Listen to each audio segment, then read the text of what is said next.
ఓం సాయిరామ్. సాయి భక్తులందరికీ నమస్కారం అండి. అందరూ ఎలా ఉన్నారు ఫ్రెండ్స్? మన సాయినాథుని దయ వల్ల అందరూ బాగుండాలని మనస్ఫూర్తిగా కోరుకుంటూ ఈ వీడియోనైతే స్టార్ట్ చేస్తున్నాను. ఇక ఈ రోజు వీడియోలో బాబాగారు ఎప్పటిలానే ఒక మంచి సందేశాన్ని ఈ రోజు కూడా మన ముందుకైతే తీసుకొచ్చారు. మరి బాబాగారి సందేశం ఏంటో చూడబోయే ముందు అందరికీ బాబాగారి తరపున భోగి శుభాకాంక్షలండి. మరి ఈ రోజున బాబాగారు మన కోసం ఎలాంటి వార్తను తీసుకువచ్చారు అంటే, తల్లి ఈ శుభదినాన ఈ ఉదయాన్నే నీ సాయి చెప్పే ఈ శుభవార్తను విను. ఆనందంతో ఉక్కిరిబిక్కిరి అయిపోతావు బిడ్డా. ఇది నీ సాయి సత్యవాకు తల్లి. అస్సలు మరువను.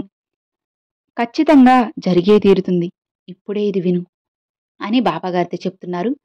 మరి బాబాగారు మనకు ఎలాంటి వార్తను తీసుకువచ్చారు, ఈ రోజున బాబాగారు మనకు ఎలాంటి శుభవార్తను అందిస్తున్నారో ఆ సాయినాథుని మాటల్లోనే విందామా? తల్లి, అతి త్వరలోనే నువ్వు నీకైన ఒక మంచి వార్తను వినబోతున్నావు. అది కూడా నువ్వు బాగా నన్ను ఎప్పటి నుంచో అడుగుతున్నది. నువ్వు నా దగ్గర ప్రార్థన పెట్టిన కోరిక ఒకటి నెరవేరబోతుందమ్మా. ఆ గుడ్ న్యూస్ నువ్వు విన్నాక ఎంతో సంతోషిస్తావు. ఆనందంతో ఉక్కిరిబిక్కిరి అయిపోతావు. ఇది కదా బాబా నేను కోరింది అని ఆనందంగా నా దగ్గరికి వస్తావు. అవును తల్లి, నువ్వు ఎప్పటి నుంచో ఎదురు చూస్తున్నా మంచి వార్త నువ్వు వింటావు. ఇది నీ కుటుంబానికి కూడా ఎంతో మేలు చేస్తుంది. నువ్వు మరీ మరీ నా దగ్గర ప్రతిరోజు ప్రార్థన పెడుతున్నా మంచి వార్త ఇది. విని ఆనందంతో పొంగిపోతావు. ఇది సహజమే. ఎందుకంటే కావలసిన వార్త వినాలి అని అనుకున్నప్పుడు మనసు ఆనందమే కదా. ఇక ఆ శుభవార్త మనం విన్నాము అంటే ఆ ఆనందాన్ని మాటల్లో చెప్పలేము. నిజమే కదా బిడ్డా? మంచి మనసుతో ఉన్న నీకు అంతా మంచే జరుగుతుందమ్మా. నేను నీకు అందించే ఈ వార్త నీకు అన్ని శుభాలను తీసుకొస్తుంది. ఇక మీద నీకు అన్నీ కలిసి వస్తాయి. ఏ పని చేసినా సరే అందులో తప్పకుండా విజయాన్ని సాధిస్తావు. ఇక నుంచి నీ జీవితం మంచి మార్గంలో నడవనుంది. ఈరోజు ఆనందకరమైన రోజుగా నీ జీవితంలో నిలిచిపోతుంది బిడ్డా. ఇక నీ జీవితంలో సంతోషం వెల్లివిరుస్తుంది. సమాజంలో గౌరవం పెరిగి నీ హోదా మరింత రెట్టింపు అవుతుంది. ఇలాంటి రోజు కోసమే కదా నువ్వు ఎప్పటి నుంచో ఎదురు చూస్తున్నావు. ఇక నీ ఆరోగ్యం కుదుట పడుతుంది. మనకంటూ ఆరోగ్యం బావుంటేనే కదా తల్లి నీ పనులన్నీ చేసుకొని నువ్వు అనుకున్న స్థాయికి నువ్వు ఎదగగలవు. ఇప్పటి వరకు నీ మానసిక ఆందోళన వలన నీ ఆరోగ్యం దెబ్బతినింది కదా. ఇకపై నీ సాయి అనుగ్రహంతో నీ ఆరోగ్యం బాగవుతుంది. ధనం లేనిదే ఈ సమాజంలో ఎవ్వరూ నిన్ను గౌరవించడం లేదు. అదే కదా నీ బాధ. అది నాకు కూడా తెలుసమ్మా, అర్థమవుతుంది. నీకు నీ జీవితానికి సరిపడినంత ధనాన్ని నీకు నేను అందించబోతున్నాను. కాబట్టి వాటంతట అవే గౌరవ మర్యాదలు పెరుగుతాయి. అది ఎలానో తెలుసా? ఈ రోజుల్లో ఇప్పుడున్న ఈ సమాజంలో మంచి మనసును చూసి ఎవ్వరూ గౌరవించడం లేదు. నీ దగ్గర డబ్బు ఉంటేనే నిన్ను గౌరవిస్తారు. లేదంటే నిన్ను చాలా చులకనగా చూస్తారు. కాబట్టి నీకు అందిన ధనాన్ని అనవసరంగా వృధా చేయకుండా సమాజంలో గౌరవంగా ఉండు. నువ్వు సుఖ సంతోషాలతో జీవించడానికి నీకు మంచి అవకాశం వచ్చింది.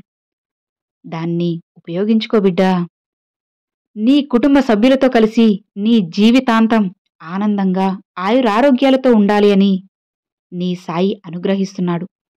ఇక సంతోషంగా ఉండు తల్లి. ఒక్కసారి నీ బాబా ఆశీర్వాదం నీకు కలిగింది అంటే ఎవ్వరూ కూడా నిన్ను ఏమీ చేయలేరు అని తెలుసుకో. నా మీద పూర్తి నమ్మకంతో ఉన్నట్లయితే నీ జీవితాన్ని పూర్తిగా నేను నా బాధ్యతగా తీసుకొని అన్నిటినీ నీకు అందిస్తాను. మరి బాబా నాకు మాత్రమే ఎందుకు ఇన్ని కష్టాలు అని నువ్వు నన్ను అడుగుతున్నావు కదా. అందుకు సమాధానం చెబుతాను విను. అది నీకు మాత్రమే కాదమ్మా, ఈ ప్రపంచంలో ఉన్న ప్రతి ఒక్కరూ వాళ్ళ కర్మఫలాలను బట్టి సమస్యలను మోస్తున్నారు, ఇంకా కూడా మోస్తూనే ఉన్నారు. కానీ నీకు మాత్రమే కష్టం వచ్చిందని, ఇలాంటి కష్టం ఎవ్వరికీ రాదు అని నువ్వు అనుకోవడం నీ భ్రమ మాత్రమే అవుతుంది. నీకు ఒక రహస్యం చెబుతాను విను. సమస్యల్ని పరిష్కరించే వారికే ఆ భగవంతుడు ఒకటి తర్వాత మరొకటి సమస్యలను అందిస్తాడు. వాటిని ఎవరైతే తట్టుకోగలరో వారికి మాత్రమే ఎక్కువగా అందిస్తారు. అలాంటిది ఇప్పుడు నీకు సమస్య వచ్చింది అంటే, ఆ సమస్యను పరిష్కరించేంత సత్తా, ధైర్యం నీకు ఉంది అని అర్థం. అంత సామర్థ్యం నీలో ఉంది కాబట్టే ఆ భగవంతుడు నిన్ను ఎంచుకున్నాడు. ఇంతలా నిన్ను పరీక్షిస్తున్నాడు. కాబట్టి ఆ పరీక్షల్ని ధైర్యంగా ఎదిరించు. నువ్వు ఖచ్చితంగా గెలిచి సాధిస్తావు బిడ్డా.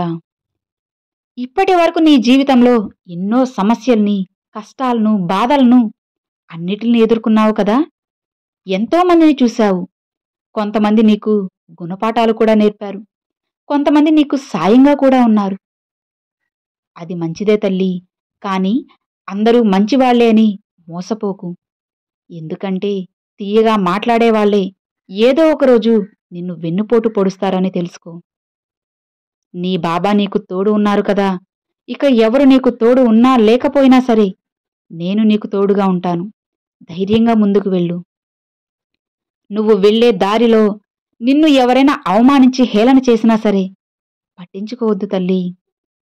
ఏమన్నా సరే నువ్వు అన్నీ భరించావు అంటే ఆ సమస్యలను తట్టుకునే సత్తా నీకు ఉంది అని అర్థం. నీకు తోడుగా నేనున్నానమ్మా. నిన్ను దెబ్బ కొట్టాలి, కిందకి తొక్కెయ్యాలి అని అనుకున్న వారిని ధైర్యంగా ఎదిరించు. ఇక నుంచి నీకు ఎలాంటి సమస్య వచ్చినా దానిని నువ్వు ఎదుర్కొనే సామర్థ్యం నీకు ఉంది. నువ్వు ఎన్నో కష్టాలను దాటేశావు తల్లీ. ఇక కొద్ది దూరమే ఉంది. త్వరగా వచ్చేసేమ్మా. నువ్వు ఇక వాటిల్ని కూడా సులువుగా దాటేయగలవు. కాబట్టి సమస్య వచ్చినప్పుడు దాన్ని నేను పరిష్కరిస్తాను, నేను సాధిస్తాను అని నీకు నువ్వే నమ్మకాన్ని ఇచ్చుకో. నీకు నువ్వే ధైర్యం చెప్పుకో. నువ్వు ఖచ్చితంగా సాధిస్తావు. నువ్వు తట్టుకొని పడబోయే లోపే నిన్ను పట్టుకోవడానికి నీ బాబా ఎప్పుడూ ఉంటారు. ఎప్పుడు నీ చుట్టూనే తిరుగుతూ ఉంటారు. ఇక నువ్వు అస్సలు భయపడకు. నీకు నేను తోడు ఉన్నాను కదా! ఎలాంటి సమస్య వచ్చినా సరే నాతో చెప్పుకో. ఆ క్షణం నీకు ఒక మంచి దారి కనిపిస్తుంది. నీ సాయి నీకు తోడు ఉన్నంత వరకు ఎలాంటి దిగులు, భయము నీకు అస్సలు అవసరం లేదమ్మా. ధైర్యంగా ఉండు బిడ్డా. ముందు నేను చెప్పినట్లుగానే నీ సమస్యలన్నిటికీ ఒక పరిష్కారం చూపుతాను. ఇక హాయిగా, ప్రశాంతంగా ఉండు అని బాబాగారితో చెప్తున్నారండి. చూశారు కదండి, ఈరోజు బాబాగారు చాలా చక్కని సందేశాన్ని మనందరికీ అందించారు. మరి ఈరోజు బాబాగారు పంపించిన ఈ మంచి సందేశం మీ అందరికీ నచ్చింది అని అనుకుంటున్నాను. నచ్చితే ఒక చిన్న లైక్ చేయండి. మరికొంతమంది సాయి భక్తులకు షేర్ చేయండి. ఫస్ట్గా మన ఛానల్ చూసేవాళ్ళు సబ్స్క్రైబ్ చేసి సపోర్ట్ చేయండి friends. Thanks for watching. Om Sairam.